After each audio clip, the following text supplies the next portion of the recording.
मैं पास्टर हरि नारायण राव माल बाजार से, प्रिय भाई और बहनों, JCNTSD व्हाट्सएप ग्रुप से जुड़े हुए प्रत्येक भाई बहनों को और प्रत्येक एडमिन भाइयों को प्रभु यीशु मसीह के मधुर और दुलार नाम में आप सबों को जय मसीह की अभिनंदन करता हूं।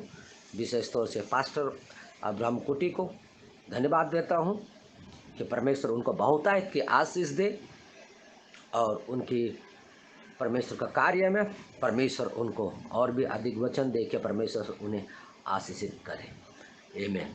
प्रिय भाई और बहनों, मैं एक छोटी सी दुआ में जाना चाहता हूँ। धन्यवाद स्वर्ग और पृथ्वी में विराजमान इकलौता जीवित परमेश्वर प्रभु यीशु मसीह, आपको धन्यवाद देता हूँ प्रभु। आज एक पवित्र दिन, एक शुक्रवार का दिन में प्रभु हम प्रवेश कर पाए प्रभु, इसलिए आपको धन्यवाद परमेश्वर एक अच्छा अवसर मुझे इस JCNTSD ग्रुप के माध्यम से परमेश्वर के वचन को यानी शास्त्र वचन को इस ग्रुप के माध्यम से बांटने में परमेश्वर ने एक अच्छा अवसर दिया है। ये मेरे लिए बहुत आशीष का कारण है। प्रभु धन्यवाद परमेश्वर, जिस तरह से इस ग्रुप के साथ बहुत सारे भाई और बहनों को, बहुत सारे परमेश्वर का दासों को दिया प्रभु, उनके नए नए वचनों को प्रभु परमेश्वर हम लोग सुनते हैं और भी आशीषित का कारण बनते हैं और भी वचन को सुनने में प्रभु मदद मिलता है। इसलिए प्रभु परमेश्वर आपको धन्यवाद देते हैं मेरे प्यारे प्रभु यीशु मसीह कि आपका अनुग्रह है प्रभु यीशु मसीह, दूर होते हुए और नहीं मिलते हुए प्रभु आपके दास लोगों के द्वारा, आपके दासनियों के द्वारा परमेश्वर वचन और प्रार्थना और मधुर परमेश्वर की वाणी हमें गीत के माध्यम से मिलता है। इसलिए परमेश्वर आपको धन्यवाद देता हूं प्रभु और विशेष तौर से प्रार्थना करता हूं परमेश्वर प्रत्येक परमेश्वर का दासों को, सारे एडमिन भाई लोगों को, जितने भी मसीह भाई बहन लोग हैं और जो आज के जो वचन को सुनेंगे प्रभु, उन सबों को इस वचन को समझने में, इस वचन को मनन करने में पवित्र आत्मा उन्हें सहायक और मदद कीजिएगा, ताकि आज के वचन उनके जीवन के लिए एक नया आशीष का कारण बने प्रभु, ताकि आप कि महिमा वो लोग जहाँ जिस क्षेत्र में है प्रभु उन्हें दे सके प्रभु। उनके सारे काम काजों को परमेश्वर आप आशीष दे प्रभु, उनके आने और जाने में रखवाला कीजिए मेरे प्यारे परमेश्वर। उनको बच्चों को जीवन में, पढ़ाई के क्षेत्र में, कामकाज में भी प्रभु महान आशीष और अनुग्रह परमेश्वर आप दीजिए प्रभु, ताकि परमेश्वर आपके वचन में प्रभु जड़ पकड़ सके और एक बहुत बड़ी आशीष का कारण परमेश्वर को ओर से प्रभु वो लोग बन सके प्रभु आपके, ताकि आपको महिमा दे सके और परिवार में भी एक अच्छा आदर सत्कार और हालेलुया परमेश्वर वो लोग एक अच्छा हाले माता पिता के द्वारा रह के और कलिसिया में रह के प्रभु के आदर भक्ति के साथ प्रभु हालेलुया वो लोग कलिसिया के साथ जुड़े, परमेश्वर के दासों के साथ जुड़ के प्रभु आपके महिमा को कार्य में आगे बढ़ सके प्रभु। धन्यवाद परमेश्वर, धन्यवाद देता हूँ। मेरे परिवार के लिए मैं प्रार्थना करता हूँ प्रभु, मेरे संपूर्ण परिवार को आपके बलवंत हाथों के नीचे रखता हूँ और इस व्हाट्सएप ग्रुप में प्रत्येक भाई बहनों को परमेश्वर आपके बहुमूल्य हालेलुया पवित्र लहू में ढकता हूँ प्रभु यीशु। सबों को परमेश्वर आप रक्षा कीजिए, किसी प्रकार का वायरल बीमारी, किसी को दुख और तकलीफ, कोई भी बीमारी क्यों ना हो प्रभु, उन सबों को परमेश्वर आप रहम कीजिए और उन्हें चंगाई को हाथ के बढ़ा के आप महिमा करें प्रभु। धन्यवाद प्रभु, सारे आदर और महिमा आपके इकलौता पुत्र यीशु मसीह के नाम में। आमीन आमीन आमीन आमीन आमीन आमीन। प्रिय भाई और बहनों, आज का मेरा मुख्य विशेष परमेश्वर का वचन है, वो मुख्य बातें जो है मैं आप लोगों का इस व्हाट्सएप ग्रुप के माध्यम से मैं बीज बोना चाहता हूँ कि मुख्य शीर्षक है पापियों का धन धर्मियों के लिए है। यानी पापियों का जो धन है वो धर्मियों के लिए परमेश्वर ने रखा है। आज मैं एक एक वचन के साथ आज इस बारे में मैं आप लोगों से शास्त्र वचन को आदान प्रदान करूंगा। प्रिय भाई और बहनों, वचन पर मनन कीजिएगा। इसीलिए प्रिय भाई और बहनों, शास्त्र वचन में लिखा है, प्रिय भाई और बहनों, सारी चिंता उस पर डाल दो। क्यों? क्योंकि उसे आपकी परवाह है, क्योंकि परमेश्वर को परवाह है, वो चिंता करता है। हमारे सारे चिंताओं पर परमेश्वर क्या करता है? मनन करता है। वचन में लिखा है पहला पत्रस का 5:7 को वचन को हम लोग नया नियम में पढ़ते हैं। परमेश्वर का वचन क्या कहता है? उसमें कहता है कि अपनी सारी चिंता उसी पर डाल दो, क्योंकि उसको तुम्हारा ध्यान है।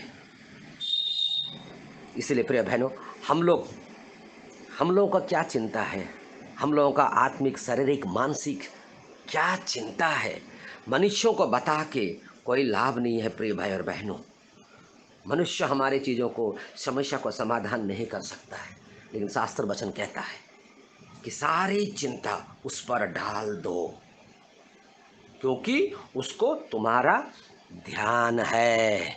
सचमुच प्रिय और बहनों, आज हम लोगों को क्या चिंता है, मसीही जीवन में क्या चिंता है, पारिवारिक जीवन में क्या चिंता है, बच्चों, जवान होते हुए बच्चों को लेके क्या चिंता है, गृहस्थी में क्या चिंता है, आत्मिक जीवन में क्या चिंता है। यही परमेश्वर का वचन कहता है कि सारी चिंता उस पर डाल दो, उसे आपका ख्याल है, बोल के शास्त्र वचन में लिखा है। और एक वचन में लिखा हुआ है, नए नियम में ही लिखा हुआ है, हम लोग निकाल के पढ़ सकते हैं। मत्ती रचित सुसमाचार को निकालते हैं प्रिय भाई और बहनों। मत्ती 6 का 27 में इस प्रकार से लिखा है, मत्ती 6 का 27 में लिखा हुआ है, क्योंकि मत्ती 6 का 27 में लिखा है, तुम में कौन है जो चिंता करके अपनी आयु में एक घड़ी भी बढ़ा सकता है। सच में प्रिय भाई बहनों, हम लोग में ये औकात नहीं है, हम लोग में उतना ये वो नहीं है, पावर नहीं है, हम लोग का में उतना ये नहीं है कि हम लोग 1 मिनट 1 सेकंड का चिंता को बढ़ा के या घटा के उन चीज़ों को हासिल कर पाएंगे, नहीं कर पाएंगे प्रिय और भाई बहनों। इसीलिए इसी बात को लिखा, तुम में कौन है, हम में से ऐसा कौन है जो चिंता करके अपनी आयु में 1 घड़ी भी बढ़ा सकता। हम लोग में ऐसा कौन है कि चिंता करके हम लोग अपनी उम्र को कुछ सेकंड भी बढ़ा सकते हैं। हम लोग नहीं बढ़ा सकते हैं प्रिय भाई बहनों। शास्त्र वचन ये लिखा है, जीवन और मृत्यु परमेश्वर के हाथ में है, आशीष, अनुग्रह, दया, प्रेम परमेश्वर के हाथ में है। मनुष्य का हर प्रेम में मिलावट, लेकिन परमेश्वर के प्रेम में कोई मिलावट नहीं है प्रिय भाई बहनों।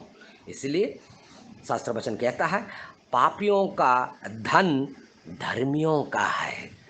पापियों लिखा है, पापियों का जो धन है वो धर्मियों के लिए है। पापियों का जो धन है वो धर्मियों के लिए रखा गया है। हम लोग पढ़ सकते हैं नीति वचन पुराना नियम को, नीति वचन को हम लोग पढ़ सकते हैं।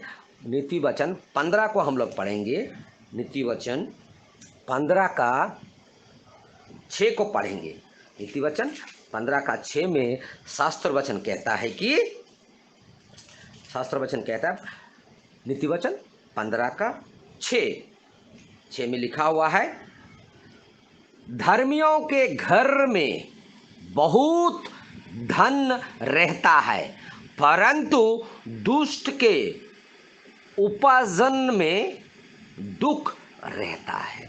देखा प्रिय भाई बहनों, धर्मियों का घर में बहुत धन रहता है प्रिय और भाई बहनों। शास्त्र वचन आज में अंकित करता है, शास्त्र वचन हमें सिखाता है कि पापियों का धन धर्मियों का है, और पापियों का धन धर्मियों को मिलेगा, और दुष्ट का धन धर्मियों का है।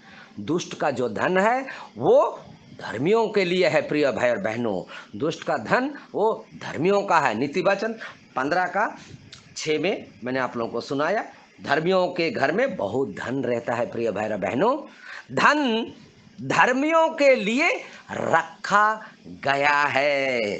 धन जो है वो धर्मियों के लिए, जो लोग परमेश्वर के वचन का डर भय में चलते हैं, जो प्रार्थना में जीते हैं, जो प्रार्थना में परमेश्वर से मांगते हैं, जो भी कमी घटियों को, वो लोग, शास्त्र वचन में लिखा हुआ है कि,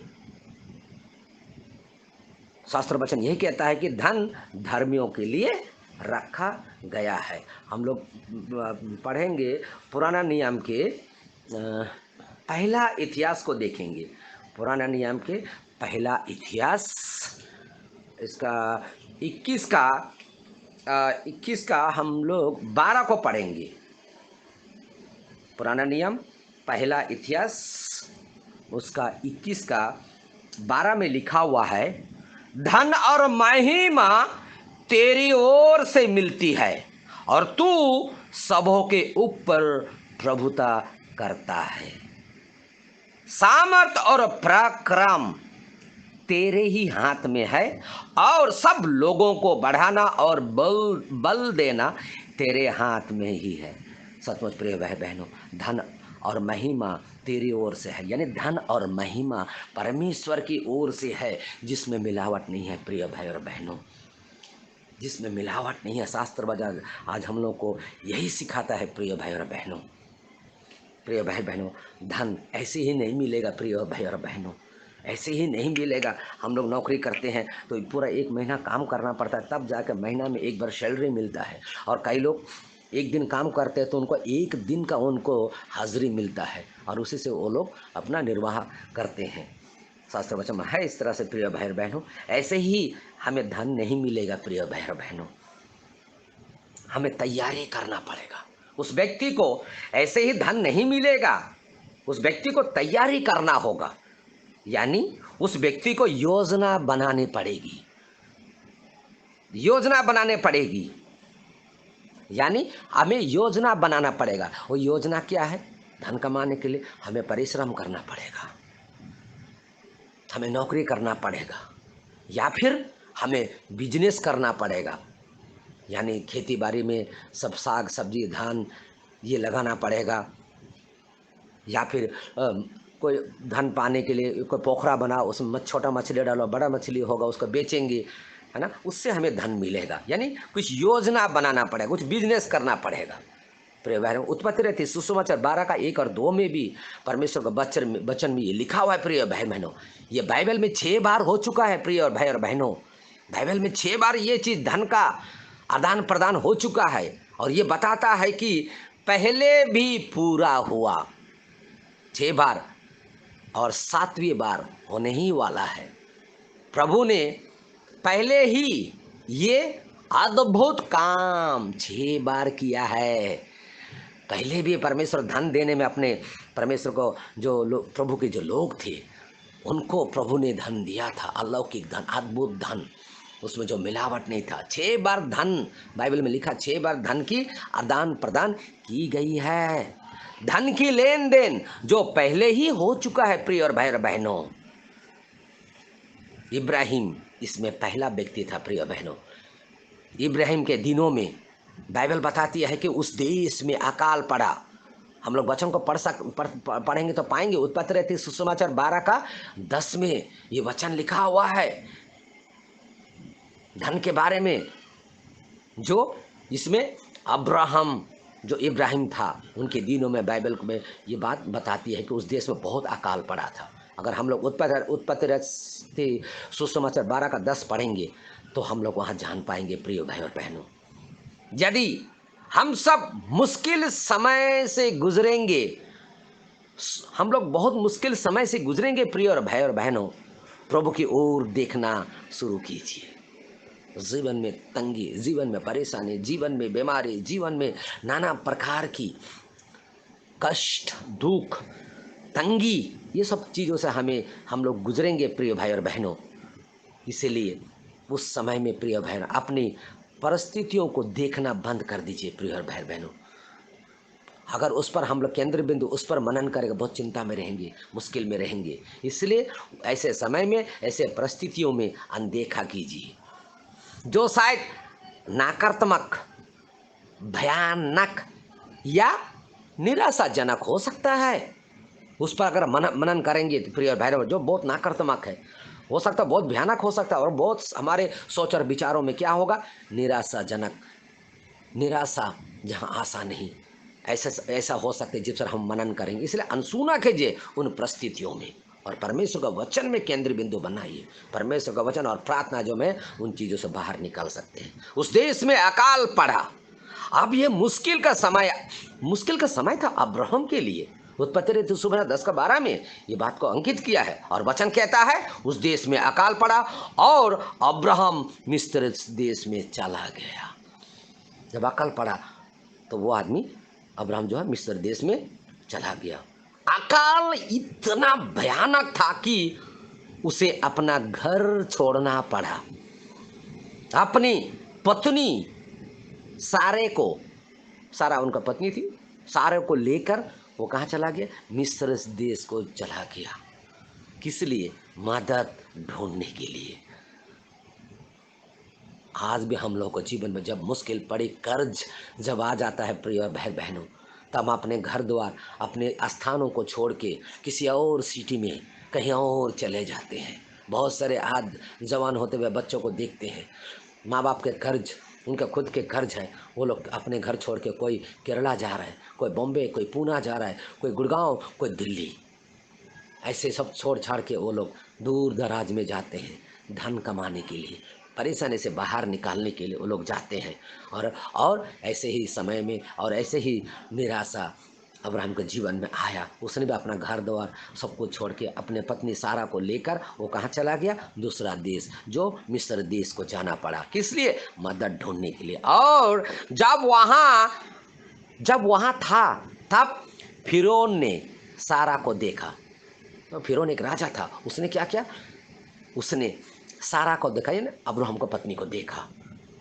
अब्राहम ने उसे पहले ही बता दिया था, अब्राहम ने अपने बीवी को पहले बता दिया था कि जब फिरौन तुमसे पूछेगा तो ये मत बोलना कि तुम मेरी पत्नी हो, ये मत बताना कि तुम मेरी पत्नी हो। क्यों? क्योंकि सारा बहुत सुंदर थी, इसलिए तुम मत बोलना कि मैं तुम्हारा पति हूँ।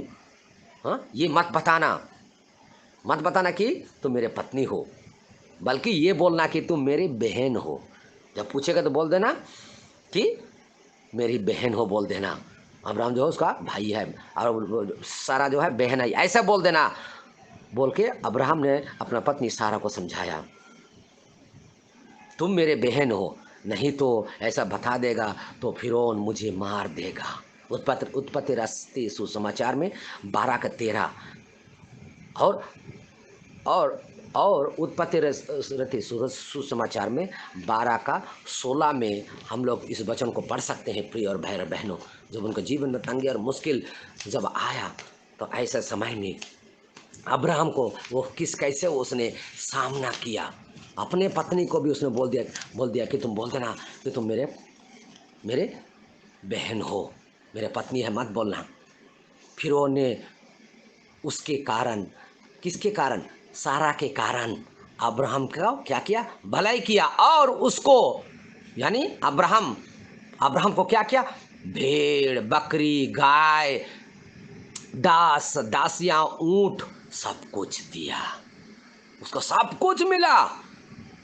जो उसे धन देता है उससे सारे की शादी की आशा में जो भी धन दे रहा था, वो धन किसकी वजह से दे रहा था? कि फिरौन सारा को प्राप्त करने का और शादी करने के कारण उसके आशा में अब्राहम को बहुत सारा चीज़ों को धन मिला। अब प्रभु फिरौन पर एक विपत्ति लाता है। उत्पत्ति 12:17 में हम लोग पढ़ सकते हैं। अब प्रभु उसे और उसके सब घराने पर विपत्ति भेजता है, बड़ी विपत्ति।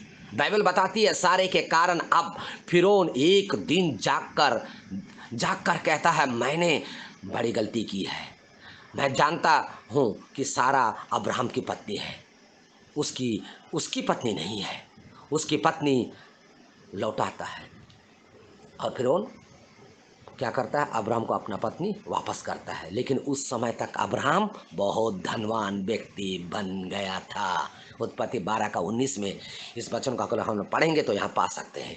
लेकिन तब तक अब्राहम बहुत धनवान व्यक्ति बन गया था। फिरौन का धन अब्राहम के पास गया। हालांकि अब्राहम ने अपनी पत्नी से कहा था, ये मत कहना कि तुम मेरी पत्नी हो, बल्कि बताना कि तुम मेरी बहन हो। लेकिन उसके बावजूद प्रभु ने अपने दास अब्राहम को आशीष दी। उत्पत्ति रहते सुसमाचार 13:2 हम लोग वहाँ पढ़ सकते हैं। अब्राहम बहुत धनी हुआ, सोना चांदी, गाय, भेड़, बकरी और भी बहुत सारा चीज उनके पास आ गया। और अब्राहम प्रतिज्ञा के देश में गया, एक धनवान व्यक्ति, एक अमीर व्यक्ति बनकर। ये बाइबल में पहले ही धन का लेन देन लिखी गई है प्रिय भाई और बहनों। हम इसे फिर से देखते हैं इसहाक के साथ। अकाल के समय भूमि मरी हुई थी, जब भूमि से उपज नहीं मिली तो प्रभु इसे फिर से करेगा। वो भाग्य है जो चाहता है कि हमें पापी का धन दे। देखा, आपको भरोसा रखना होगा। अब्राहम विश्वास का जन था, विश्वासी था, वो बहुत विश्वास करता है, इसलिए प्रभु ने उसे आशीष दी। इसहाक के साथ भी यही हुआ। उत्पत्ति रहते सुसमाचार 26:1 हम लोग वहां पढ़ सकते हैं। फिर हुआ अकाल जो उसके पिता के साथ हुआ था, इसहाक के पिता के साथ हुआ था, अब्राहम के साथ, उसके साथ भी हो रहा था। वो मिस्र देश जाने वाला था अपने पिता के समान, अपने पिता के समान ही। और प्रभु ने कहा, तू नहीं जाएगा, इसी देश में रहना है, मैं तेरे साथ रहूंगा और मैं तुझे आशीष दूंगा। उसने अकाल के समय एक बीज बोया। प्रिय भाई और बहनों, हम मरी हुई भूमि में बीज नहीं बोते हैं। हम उस भूमि में बीज नहीं बोएंगे या बोते हैं जिसमें नमी ना हो, जिसमें जीवन ना हो, यानी जिसमें हम बीज उसमें नहीं बोएंगे, उसमें पौधा नहीं लगा, जिसमें प्राण नहीं है, यानी जिसमें जल ना हो, जो भूमि फटी हुई थी, मरी हुई थी, जिसमें नमी ना हो, जिसमें जीवन ना हो। लेकिन उसने बोया, अकाल के बावजूद प्रभु ने उसे आशीष दी, 100 गुना प्रतिफल पाया एक ही साल में। उत्पत्ति रहते सुसमाचार में हम लोग पढ़ेंगे, यहाँ समझ सकते हैं। 26:12 से लेकर 14 में ये परमेश्वर का वचन अंकित है। अगर प्रभु आपकी ओर से है तो आपके विरोधी कौन हो सकता है? आप हार नहीं मान सकते। जब आप प्रभु की आशा मानते हैं तब प्रभु कहता है, मैं तेरे साथ हूं और तुझे आशीष दूंगा। और वो बहुत बढ़ता गया और बढ़कर और भी महान हो गया। परमेश्वर हमें रातों रात धन नहीं देगा प्रिय भाई बहनों, जैसे हम चाहते हैं वैसे नहीं, उस तरह से नहीं प्राप्त कर पाएंगे प्रिय भाई और बहनों। आज्ञा, पहली बात, हमें आज्ञा मानना पड़ेगा। आज्ञाकारिता ही हमारे लिए कुंजी है। आज्ञाकारिता ही हमारे लिए वो आशीष का द्वार खुलेगा। वो मुश्किल के समय में हमारी आज्ञाकारिता, और वो है हमारा प्रार्थना, और वो है परमेश्वर का वचन की ओर मुड़ना। परमेश्वर का वचन क्या कहते हैं, यही आज्ञाकारिता है। आज्ञाकारिता का द्वारा ही हम आशीष का कारण बन सकते हैं और वो चीज़ हम पा सकते हैं प्रिय भाई और बहनों। तब संपन्नता आएगी हर दिन प्रतिदिन। जब सब कुछ असंभव दिखाई देगा तब प्रभु सब कुछ संभव करेगा प्रिय भाई बहनों। एक दिन आप अपने जीवन में शांति पाएंगे और हर एक दिन नई आनंद मनाएंगे। हमें बस प्रभु की आशा माननी होगी। और वचन कहता है, जब उसके पास बहुत सा धन, गाय, बकरी, भेड़, बहुत सारा चीज हो गया तो फिलिस्तीनी जो लोग थे वो उतना सारा धन देख के, उनके गाय बकरी को सब कुछ देखा तो वो लोग जलने लगे। उसने उन कुओं को फिर से खोदा जिसे शत्रु ने मिट्टी से ढाक दिया था। देखा, अकाल के समय में परमेश्वर उसके इस्तेमाल किया। जो शत्रु लोगों ने वो कुएं को भर दिए थे, लेकिन परमेश्वर ने उन्हें इस्तेमाल किया। वो ढके हुए कुओं को फिर से खोदा और ऐसा खोदा उसमें से एक नई स्रोता की जल बह निकली और वो भूमि को नमी बना दिया। आमीन। अद्भुत है प्रिय भाई बहनों। कुओं को फिर से खोदा जिस शत्रु ने मिट्टी से ढक दी थी। उसे केवल पानी ही नहीं मिली, उसे नई स्रोता मिला अंदर। बाइबल कहती है उसकी आज्ञाकारिता में भूमि फिर से जीवित हो गई, क्योंकि उसने आज्ञाकारिता में बीज बोया। सचमुच प्रिय भाई बहनों, आज्ञाकारिता में उसने बीज बोया प्रिय भाई और बहनों। आज्ञाकारिता हमारे जीवन की बहुत बड़ी बात है प्रिय और बहनों।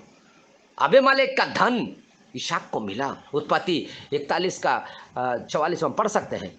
उत्पत्ति 21 का 6 से 9 तक हम जान सकते हैं। उस उत्पत्ति रहती सुसमाचार 41 का 44 पढ़ सकते हैं प्रिय भाई और बहनों, लिखा हुआ। इसलिए आज्ञाकारिता, परमेश्वर का आज्ञाकारिता। परमेश्वर बोल रहा है, हे बोझ से दबे हुए लोगों, मेरे पास आओ, मेरा जुआ हल्का है, मेरे नाम में आप उद्धार पाओ और अपने पापों को मेरे नाम से धो दो, तब तुम आशीष का कारण बनोगे। जो धन तुम प्राप्त करोगे वो धन तुम्हारे परिपक्व जीवन के लिए, तुम्हारे समाज के लिए, तुम्हारे मसीह जीवन में एक बहुत बड़ा आशीष के कारण बनेंगे। 10 पीढ़ी के लिए वो धन, तुम्हारे परिपक्व जीवन 10 पीढ़ी के लिए वो बहुत बड़ी आशीष का कारण बनेगी। मत्ती सुसमाचार 6 का 19 और 20 में लिखा है प्रिय भाई बहनों, अपने लिए पृथ्वी पर धन ना रखे पर स्वर्ग में धन रखे। शास्त्र में नया नियम में यही बोलता है कि अपने लिए पृथ्वी पर धन ना रखे पर स्वर्ग में धन इकट्ठा करें।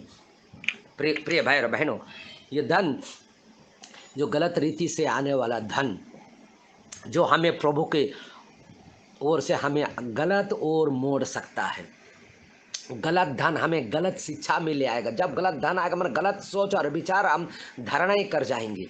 परमेश्वर जो नहीं चाहता हम लोग कर सकते हैं।